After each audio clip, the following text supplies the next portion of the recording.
Hey guys, how's it going? So the Livingston County, Michigan Republicans recently hosted a dinner in which I attended, and as the headliner they brought in Riley Gaines. So you're going to see her speech in just 1 minute here. But I want to add a little bit of behind the scenes. So I met her before she spoke and again as the event was winding up, and talked to her briefly about the Second Amendment. And yes, she is a Second Amendment supporter. In fact, she said she likes to shoot all the time and has a range at her house.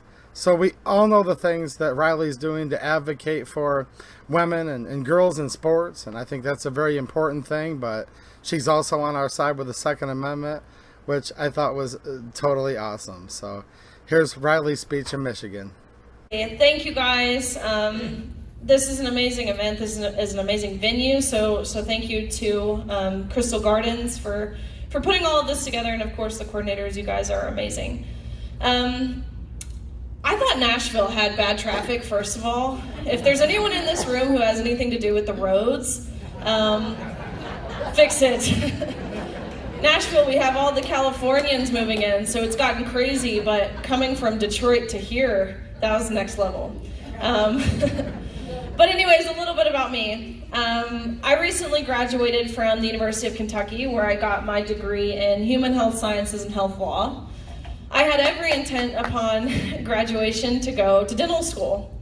That's what I had planned for myself. Actually, what I wanted to do was endodontics, which is root canals, weirdly enough. I had scored in the top percentile of the DAT, which is the dental admissions test. I had already put my deposit down, I accepted my seat, but I realized, ultimately, God laughed in my face, actually. Making plans for myself, that's not how this works. God had plans for me, which of course transpired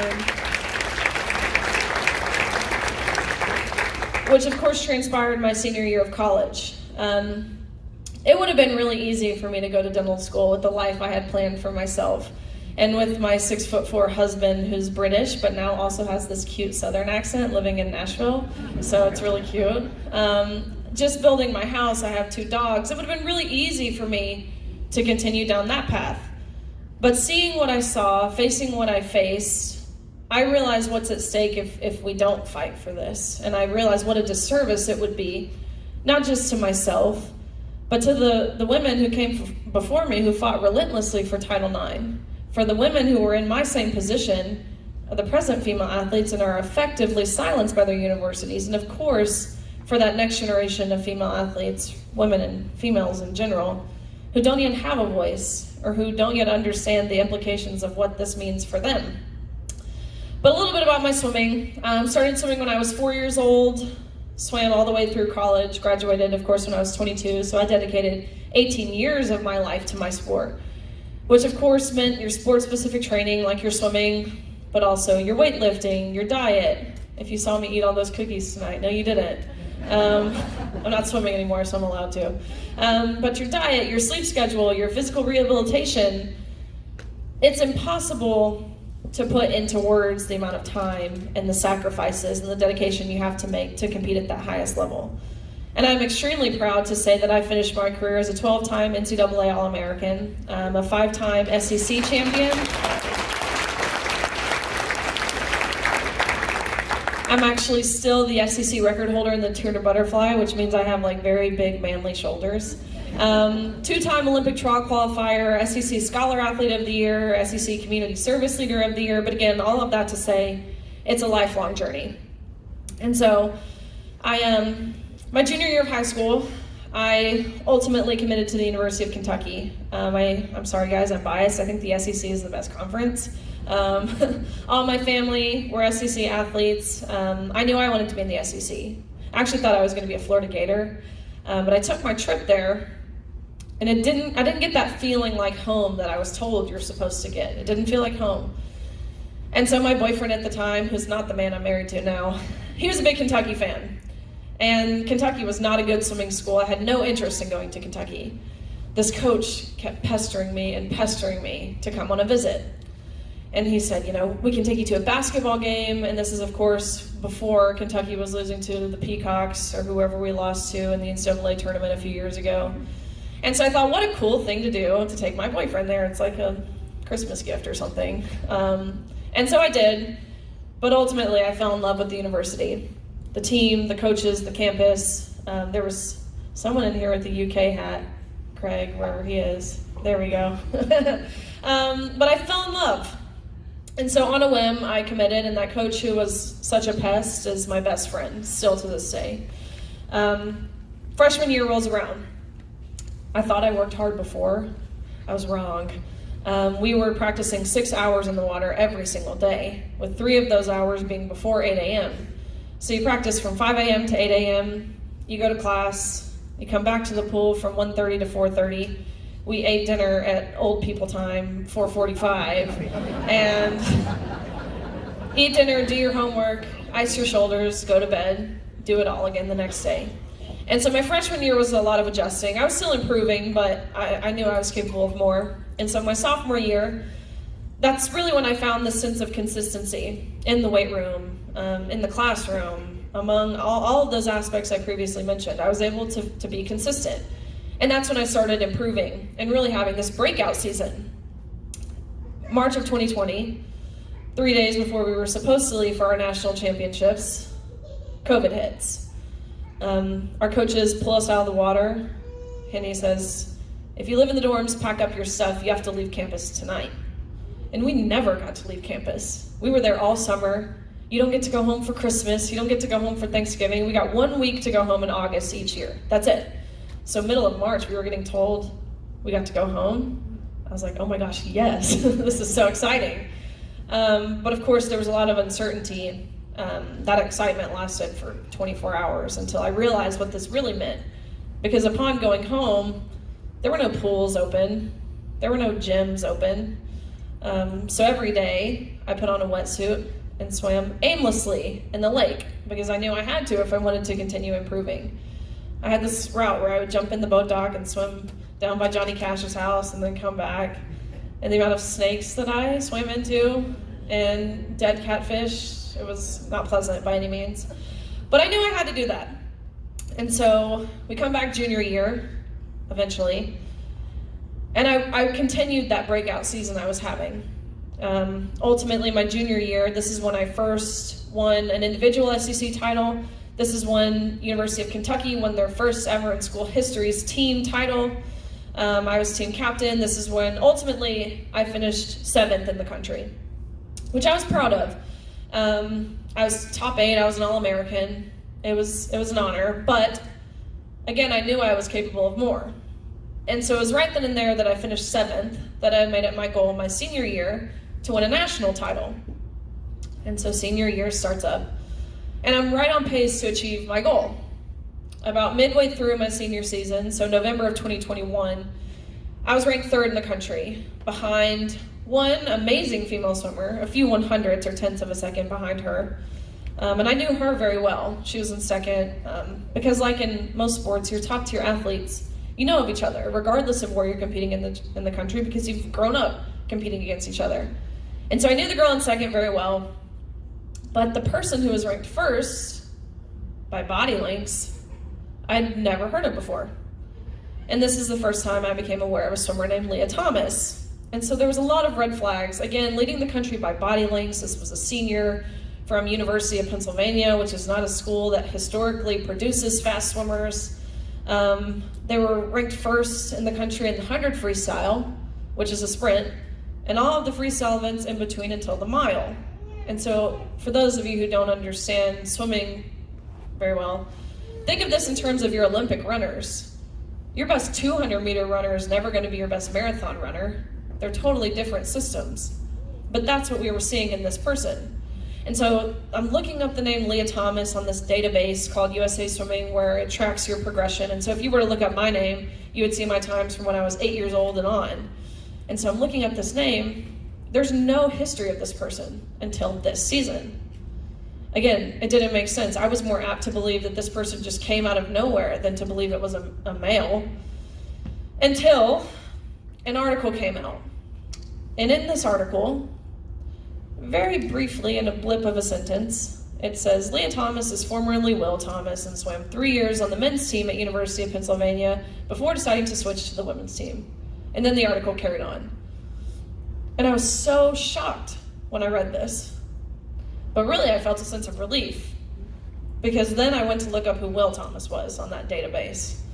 Because I was curious, was this someone who went from ranking first to now continuing to rank first? Which is, of course, not what I saw. I saw this was a mediocre man at best, ranking 462nd in the nation the year prior amongst the men, to again now dominating the entire country when competing against the women. But that's why I say I was relieved, because I thought the NCAA would see it how I saw it, how my parents saw it, how my coaches saw it, how my teammates saw it, how anyone with any amount of brain function would probably see this.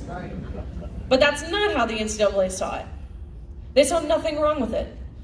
And keep in mind, there's nothing hateful about what we saw. There's nothing even opinionated about what we saw. It was the sheer facts in front of us. This was a man who went from 462nd in the country to now dominating. Nothing hateful about that. But the NCAA saw no problem with it. So about 3 weeks before our national championships, the NCAA announced that Leah Thomas would in fact be competing with the women, and it was a non-negotiable.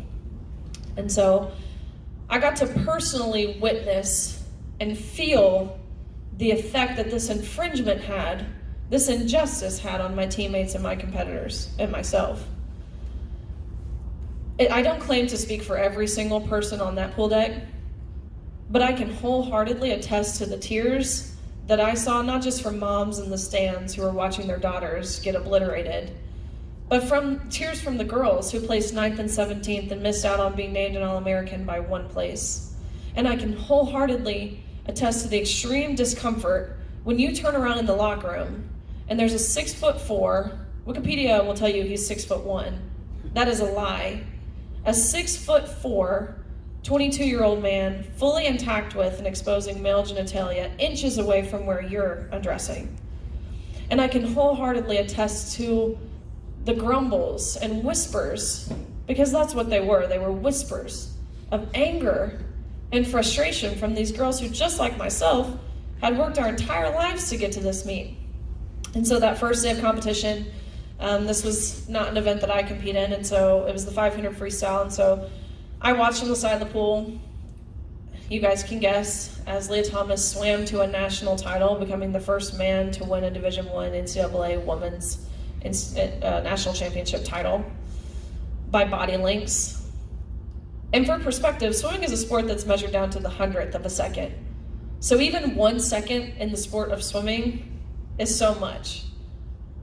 Thomas won by multiple seconds, beating out Olympians, beating out American record holders. These aren't scrubs. These are the best females in the world by body lengths. And so that next day of competition was the 200 freestyle, which is the event that Thomas and I competed against each other in. And so we swam that morning. We both qualified top 8. We come back that evening for finals, and we dive in the water, we race, and almost impossibly enough, we tied. So we went the exact same time down to the 100th of a second, which is pretty rare when you're racing for 1 minute and 40 seconds. To go the exact same time down to the 100th, not even 1/100th separated us. And so, which that shows me God has his hand on it. And so we got out of the water and we go behind the awards podium where the NCAA official looks at both Thomas and myself, Thomas who's towering over me, and says, "Great job, you guys, you tied. But we only have 1 trophy. So we're gonna give this trophy to Leah. Sorry, Riley, but you have to go home empty-handed. Good job, though." And I was so taken aback by this. And I was just like baffled. And so I pressed, which is the first time anyone had asked the question of why this whole season. But I did. I said, why? I know we tied. I know we don't necessarily account for ties in terms of the trophies.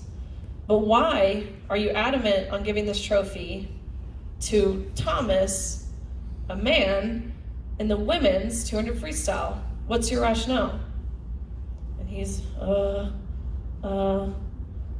they didn't give him a script of what to say when someone asked why. Well, we're just doing this in chronological order. Okay, G comes before T, and we tied. So please enlighten me on what you're being chronological about. And I actually appreciate his honesty, because he knew he was in a corner, and he says, well, they advised us when pictures are being taken, she has to have the trophy. You can pose with this one, but you have to give yours back. You go home empty-handed. Leah takes the trophy home. End of story. And that is what thrusted me over the edge. Because I knew, of course, the whole season, I knew the unfair competition was wrong. We all did. I knew the locker room was wrong. I knew the silencing that we were dealing with was wrong. But I was waiting. I was waiting for someone else to say something. Truthfully, I thought surely a coach would do it. Some angry dad would do it. Someone with political power, someone within the NCAA, someone who was supposed to be protecting us would protect us. But I distinctly remember the moment where my perspective shifted on that. And I'm standing on this podium, sharing it with, again, someone who's towering over me, holding this trophy I know I have to give back.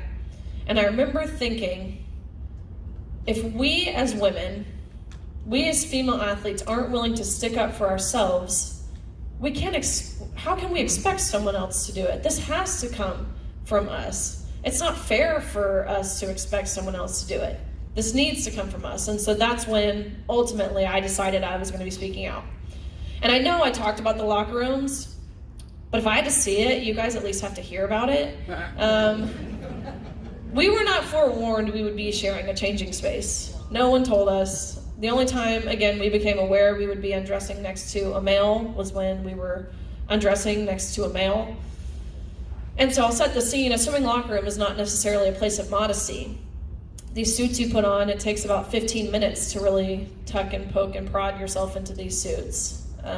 If there are any swimmers in here, and I know there are because I talked to some of you earlier, your nail beds are like bleeding by the end of it. It's like this awful process. It's traumatic. And so not a lot of modesty. You're fully exposed in those 15 minutes that you're putting your suit on. But there's also a lot of buzzing and chatter and laughter, especially at this national championships, because this is the one meet each year where you get to see your friends from around the country. So there's lots of talking, lots of laughter. And so I'm in the locker room, changing out of my suit into my clothes. And we have to change a lot of times in swimming, because you change out of your clothes into your practice suit, you go warm up, you come back in the locker room, from your practice suit, you put on your racing suit.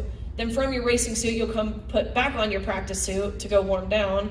And then from your practice suit, you put back on your clothes. I mean, there's a lot of undressing, to be totally frank. So I'm in the locker room, putting on my clothes, and all of a sudden, it goes dead silent. And I had my back turned. I'm like, that's weird. And so I turn around. Again, I have to look up because he's so tall. And there's a 6'4" man taking off his women's swimsuit, fully exposed and undressing in front of all of us. Of course, it's feelings of, it's awkward, it's embarrassing, it's uncomfortable. It felt like betrayal. But really, without even over-exaggerating, I think the best word to describe this experience is traumatic. But not just traumatic because we were sharing that changing space with a naked man. It was traumatic for me, especially, to just realize how easy it was for the officials and the people who created these guidelines to totally throw our rights to privacy out of the window, as if it meant nothing to them. And so I immediately left the locker room and went up to one of these NCAA officials on the pool deck, and I said, look, I know the guidelines for the competition, but what are the guidelines that allowed a male into our locker room? And so nonchalantly, he responds back with, oh, we actually got around this by making the locker rooms unisex. I was so taken aback. Again, one, you realize by admitting you had to change the rules, you're admitting this isn't a woman. You're admitting that. You just admitted it to me. I don't even know if you realize that, right? But two, unisex? So any man could have walked into that locker room, any coach, any official, to be totally frank, any pervert who wanted to would have had full reins to, and bare minimum, we weren't even forewarned about it. And that's why I say it felt like betrayal. So that's what the locker room looked like. But one more piece about this meet that I think the media has done a terrible job of covering. While we had Leah Thomas, who is male, transitioning to female, we had another trans athlete who was competing for Yale, What's up with these Ivy Leagues? These are supposed to be places of higher education. And I'm from University of Kentucky. Isn't there some like bar joke, a blonde from University of Kentucky walks in the bar and like, anyways. But there's this other trans athlete from Yale who was a female transitioning to male. We were told before the meet we had to fully treat this person as a male, using he, him pronouns. This individual was named Izzy, now goes by the name Isaac, had a double mastectomy, swam only in a Speedo as a woman. But anyways, all of this to say, if we were really basing this off gender identity, why did we have Izzy, now Isaac, competing with the women? If they want to be a man so bad, go compete with the men.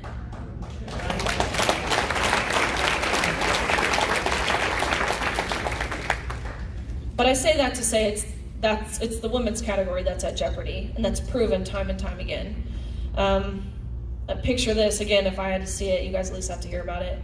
It's the 100 freestyle finals, fastest 8 people in the country. You have Izzy, now Isaac, swimming in a Speedo next to Leah, formerly Will, swimming in a woman's swimsuit with a bulge. It was like the Twilight Zone. I'm like, what am I watching? Like, what is this?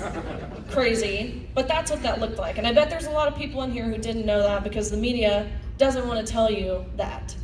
And now Izzy is competing with the men.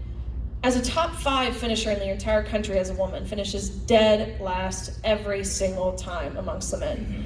The one meet I watched of Isaac's this year, she only beat one man, and it was a male swimmer with one arm. And I don't even say that to be funny. Again, I say it to perfectly highlight exactly what's happening. So that's what the meet looked like. There was a lot of reporters at this meet. Swimming is not a sport that garners media attention. But this meet had a lot of it. Left-leaning, right-leaning, everything in between. And so my inbox was full with messages from reporters. They would find your name on the heat sheet and they would reach out to you desperately hoping someone would bite the hook and would give them a quote or an interview they could take back to their publisher. But no one did, of course. But I called my athletic director. His name is Mitch Barnhart. He's been the athletic director at University of Kentucky for over 20 years. He's an awesome guy. And so I said, hey Mitch, this is what happened. This is how we feel. How do you feel if I take a public stance? And I will never forget what he said. He said, Riley, I love you. I support you. Speak your heart, stay true to your convictions, and don't worry about painting this university in a bad light. We're behind you.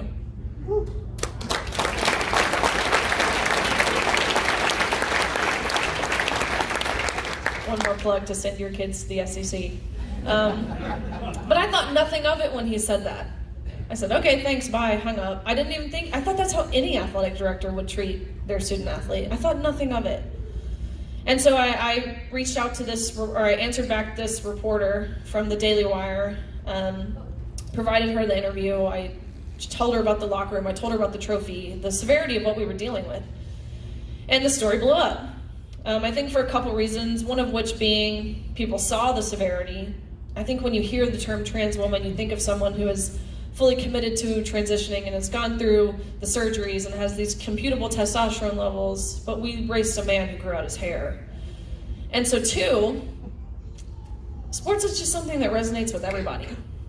It's not boring like the economy or the environment or something. Everyone loves sports. And so this Daily Wire interview very quickly turned into Fox and turned into CPAC and being pulled on stage with President Trump and all kinds of different things that by no means I felt equipped for. Still, I don't feel equipped for. I'm like, what am I? I'm literally just saying men are men and women are women. Like, what?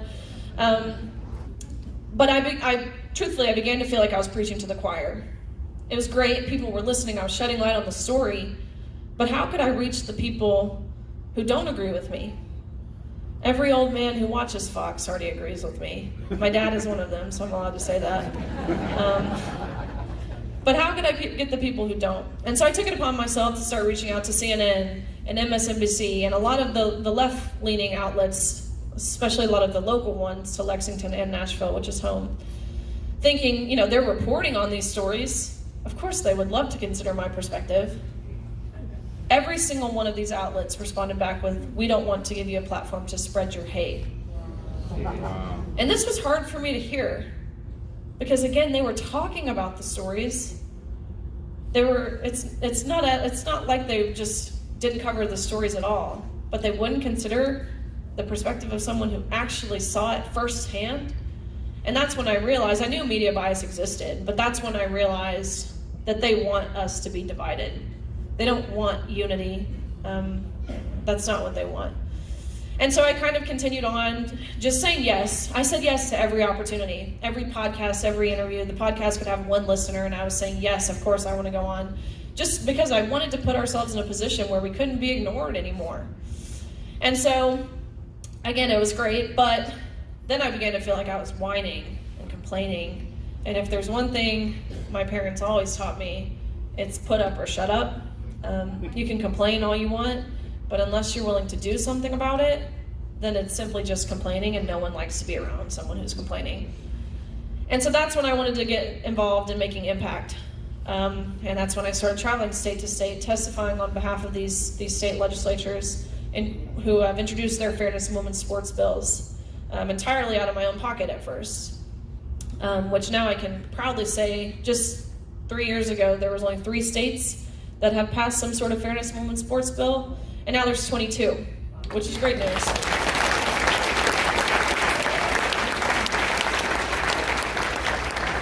Yeah, don't clap too much though, because Michigan is not one of them. Again, whoever's going to be fixing the roads, we can fix this too.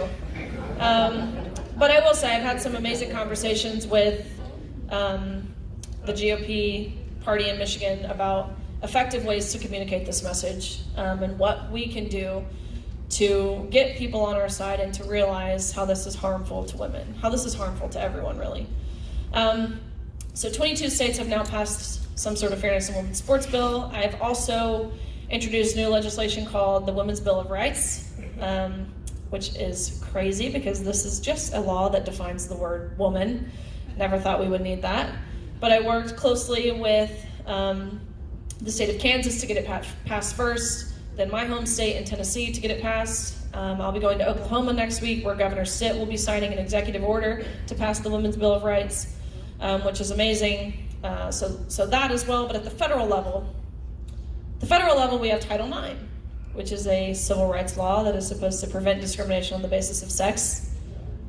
We have an administration in the White House right now, leading this country, who's rewriting Title IX to where it's no longer preventing discrimination on the basis of sex, it's preventing discrimination on the basis of gender identity. And so what this means in a nutshell, because it's broader than just sports. Men could, of course, take academic and athletic scholarships away from women. Men would have full access to bathrooms, locker rooms, changing spaces on campuses. Men can live in dorm rooms with women. Men can join sororities. In this new rewrite, I would be charged with sexual harassment for misgendering Leah Thomas. So if I call Leah Thomas a he, which I do, then I'm guilty of sexual harassment. Not the man who's parading around our locker room, exposing male genitalia. That's actually encouraged. That's celebrated. You're honored on ESPN as Women's History Month, most brave female ever, if you do that. But if I call a spade, I'm guilty of sexual harassment. So let that sink in. That's what our administration thinks of girls. That's what they think of women. That we don't matter. That our privacy, our safety, our fairness, our equal opportunities, our dignity, none of that matters to them. What matters to them is, at whatever cost, protecting the radical minority, with us being collateral damage in the process. So that's at the federal level. Also working to introduce Women's Bill of Rights at the federal level, which is great news. Among sport-specific governing bodies, there's a lot of levels to this and making impact. So among sport-specific governing bodies, such as FINA, which is the International Governing Body of Swimming, I worked very closely with them to where now they have a guideline that says if you've gone through male puberty, you can't compete with women. World Athletics, which is track and field, the international governing body has now followed suit. UCI, which is cycling, has now just followed. So these are all great things. More and more people and more groups and organizations are realizing how wrong this is and how we need to prioritize fairness in sport. And while those guidelines are great, there are some caveats, because it says you can't compete with women if you've gone through male puberty. But if you transition by the age of 12, you can. So by no means is it satisfactory, but it was a bold first step in at least prioritizing fairness in sport. I want to talk about the silencing that I alluded to earlier and what we dealt with. I can't fathom the emotional blackmail that we've gone through. Our universities, they told us, you will never get a job if you speak out. You will never get into grad school. You will lose all of your friends if you speak out. You'll lose your scholarship and your playing time if you speak out. They told us you can't take a stance because your school has already taken your stance for you. When Leah's teammates were uncomfortable in the locker room, and 16 of them signed on to an email expressing their discomfort and sent this email to their administration, and I swear I have a screenshot of it. Their administration responded back with, if you feel uncomfortable seeing male genitalia, here are some counseling resources that you should seek. Wow. They told us that if we do speak out, and any harm whatsoever comes towards Thomas's way, whether that's physical, mental, emotional, through social media, whatever harm that looks like, then you're solely responsible, and you would be responsible for a potential death. And you don't want that, do you? Of course not. Who would ever want to be responsible for someone's death? They told us we would be murderers if we spoke out about this. Do you realize that? And that's why it seems as if I've been a lone face and a lone voice fighting for this. I was just talking with the other Riley, the cooler Riley. I think the first time I learned to stick up for myself was during COVID. It's the same tactics they used to make us get the vaccine. They told us you have to, or else you won't be able to play. They told us you have to, or you won't get into grad school, or you won't get a job. You'll lose your friends. You'll hurt your whole entire team if you don't do it. But I stood my ground. And I said, no, you can't make me do that.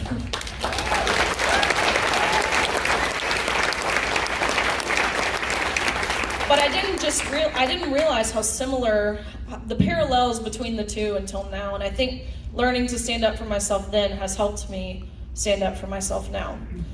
So that's really what that looked like. But this past year, I've been able to, of course, take a step back and ask myself the question of why. At the time, I only saw this as women's sports, but now I see how much broader it is than just women's sports. And when I ask myself the question why, I see very clearly why. Being a Christian, I entirely see this as spiritual warfare. It's no longer good versus bad or right versus wrong. This really is moral versus evil. And I looked that evil in the eyes when I went to San Francisco State University. And I was assaulted, and I was held for ransom for over 3.5 hours, where these protesters demanded that if I wanted to ever make it home to see my family safe again, I'd pay them money. And what did law enforcement do? Nothing. What did the university do? No, actually, they doubled down. They sent an email out to their student body saying they were so proud of how their brave students handled someone who spreads violence in the way that I do. Yeah. But anyways, I looked that evil in the eyes when I looked at these protesters. And it is vengeful, it is violent, it is hateful, and it is soulless. And they do it in the name of love, and they do it in the name of inclusion and tolerance and acceptance and welcoming and all of these things. But it's not kind to ask a girl to undress in front of a man, and it's not inclusive to ask us to smile and step aside and allow these men onto our podiums, taking our scholarships and our titles and our roster spots. That's not inclusive, that's exclusive to the very female athletes who Title IX was passed to protect. But anyways, looking in these eyes of the protesters, I saw that they're desperately looking to put their identity into something. And they're putting it into this fight. This is the hill that they're willing to die on. But the only place that we as humans will feel satisfied and fulfilled is putting our identity in Christ.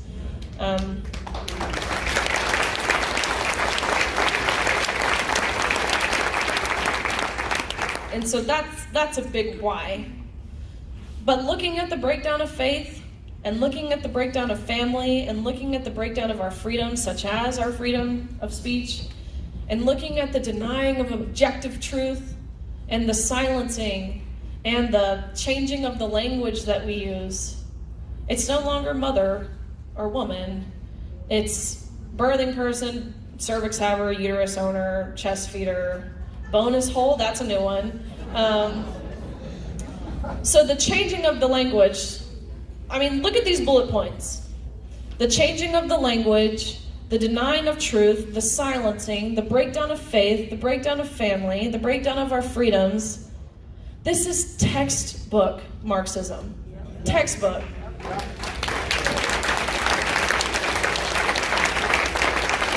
Not to mention the taking of our guns, not to mention the forcing us to get vaccines and put things into our body that we don't want. It's textbook. And it took me being directly impacted to see it. If we all wait until we're directly impacted to do something, to say something, it's too late. We are on this downward spiral that, again, our administration, this is starting from the top, that our administration is leading us down. Step by step, they are taking us down this spiral. But we're going. We can't wait until we're directly impacted. A lie never becomes truth. Bad never becomes good. Evil never becomes moral just because it's accepted and embraced by a small portion of society. And that's what we're seeing. It's a small portion.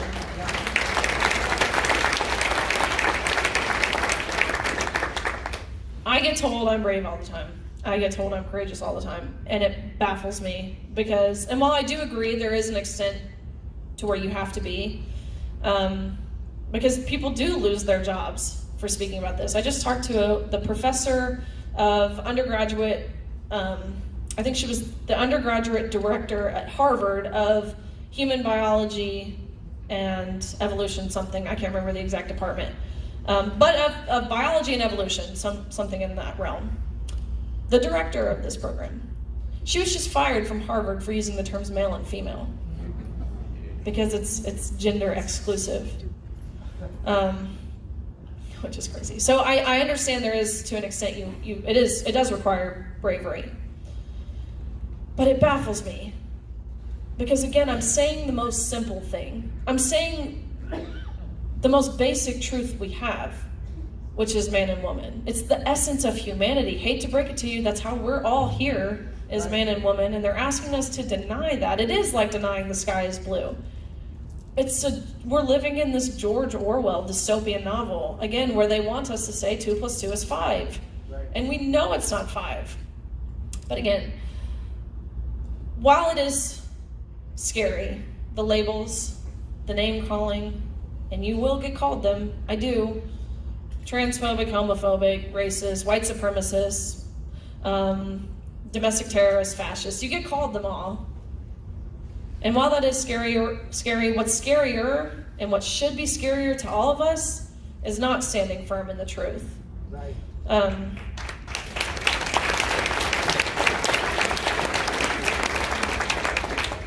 I constantly refer back to this term of true love. Because they're synonymous. It is loving to say the truth. That's what love is. And they want to twist your brain. Anything other than saying the truth is the opposite of love. It's not compassionate to lie. It's not compassionate to anyone to lie. Not to you, not to me, not to the person who's struggling with gender dysphoria. It's not beneficial to anyone.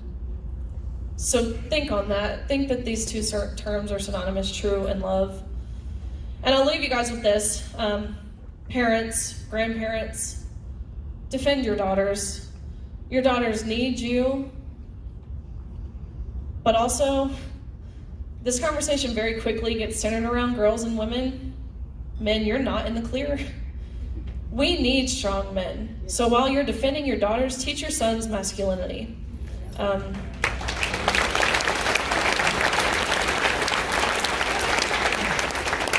We've reached this point where we've deemed masculinity as toxic and bad and this undesirable trait for men to have. And again, I know this coming from a college campus. I'm fortunate I got a masculine man, and I know every girl in here wants a masculine man. There's a saying, and it's hard times create strong men create good times create weak men create hard times. And it's incredibly interesting because you can see this cycle play out throughout history over and over again. And I think the last time we had strong men was in the 1940s during World War II, when men were lying. I came to this realization the other day. Men would lie about their age to enlist in the war, and now we have men lying about their sex so they can get into women's sports. There's no doubt in my mind we're in the part of the process now where weak men have created hard times, which is why it's crucial we expedite this. We can only hope these hard times garner strong men, but expediting this by teaching your sons masculinity. I appreciate it. I could go on for hours about this. There was a congressional hearing this morning surrounding this in DC, so I flew from DC here. But a young girl was on the panel named Paula Scanlon. She was one of Leah Thomas's teammates. If you want to hear more stories of what this looked like for them, being his teammate, she dealt with this every day, all season. She was forced to undress in front of him 18 times per week. She's counted because it was that traumatic for her. She calls me and she still has nightmares about this. Go listen to that. I could give you story after story. I can give you stories of this happening in Michigan. There's a skateboarder by the name of Taylor Silverman who skates. She's lost out on prize money so many times because of men competing in her category. Time and time and time again. And she's from right here. And again, I could go on forever. My story by no means is unique. I know we don't have time. It's past old people o'clock where we ate dinner at 4:45. But I appreciate you guys being here. Every time I'm in Michigan, I just have the greatest experience because you guys are distinct to me, in my opinion, because you're ready to do something. I was just with Tudor Dixon this weekend too. You guys have a really bad governor. Really bad. Really bad.